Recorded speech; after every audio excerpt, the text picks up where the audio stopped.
Peace and blessings, and welcome to another episode of QueenSpirations. I'm Queen Nekhena Evans, and it is my pleasure to be able to be with you and to share some of my queendom. QueenSpirations is something from my heart that, as someone who has established her queendom and who is in her legacy years, I'll admit that. I just want to, this work of having women, empowering women to really honor themselves as queen is something that I've always been committed to, and I'm going to continue to be committed to until I leave this place. But right now, I just want to share. And so I told you what I do is kind of be very open and transparent and share with you aspects of my actual abode and the different aspects of it, the different pieces of it, the little things that mean so much to me that I feel empower my queen, the queen within, and hopefully that it will inspire you as well. So this is like a little narrow wall in my bedroom on the side of my bed. It's very uncomfortable. I'm a little uncomfortable here right now because I'm sitting on the top of a stool. I didn't realize it was so high, but it's kind of high because I have a tall chair that usually sits in this corner, which is one of my many thrones, and we shall discuss thrones in its various manifestations at some point in the future.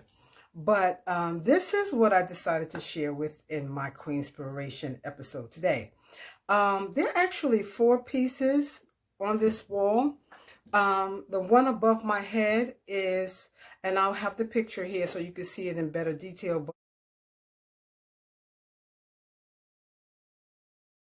But actually, it was gifted to me. There was a couple young people, I've known them for years, almost like a daughter and son to me, and they gave me that replica of the female musicians from the ancient Kemetic Egyptian walls.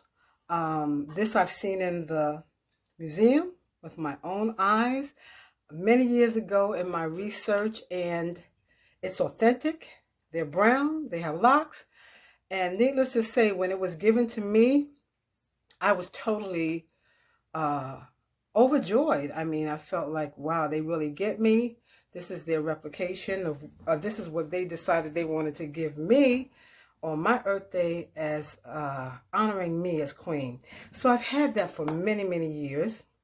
And the next 2 pieces that are next to it actually are 2 fans that I got from the British Museum. The actual British Museum. Now, you know, the British Museum in London has all of our artifacts. Through my personal research in the early part of my years, you know, as a young woman, learning my culture and understanding that the great kings and queens that we were from antiquity and studying and whatnot, you know, I read the books, the Book of the Dead, supposedly, or Pertemru is what is called in the Kemetic tradition, the Book of Coming Forth by Day. But a lot of the research that I read for myself personally, for my research into locks, for my self-education when the Black History books came out by Dr. Chancellor Williams and Dr. Ivan Van Sertima and so forth. In the studies, you begin to learn about the origins, and you also found out how they actually robbed and took all of our things and put them in the museum, especially in London, in the British Museum. So I was in London for a hair show, a natural hair show, and we took time to go to the museum. And in the museum, British Museum shop, these 2 fans stuck out to me. And they stuck out to me because they have peacocks in in the innermost part. And I told you before, my whole life is about peacock feathers, peacock everything. I love it. It's so royal. It's so much part of the Queen's court. So they had the peacocks as focals and the feathers around it, which is definitely Egyptian. And they're on a very aged-looking stick, not anything like, you know, some wood dowel someone got out of a craft shop. Very authentic. And so I can't date it. Probably was, well, at least 10 or 12 years ago. So that's been here. I don't know. I'm not saying that this has been here, but yeah, it's probably been here that long. And then I added this piece, which is pretty common. It's still symbolic, and that is the point. The point is that what you're doing when you're bringing these elements into your environment is presencing you, presencing having soul feeding items in your environment. And so a lot of the stores begin to carry King Tut, Akhenaten, which we not this is King Tut. I love Akhenaten. That's Nefertiti's husband.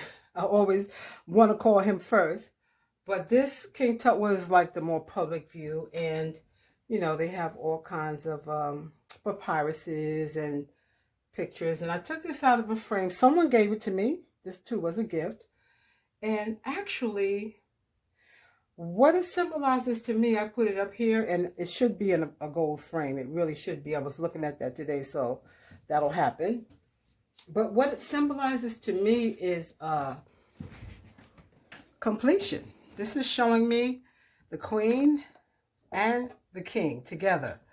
And that's a very powerful thing. You know, one of my beliefs is that one of the most powerful weapons on the planet is Black love.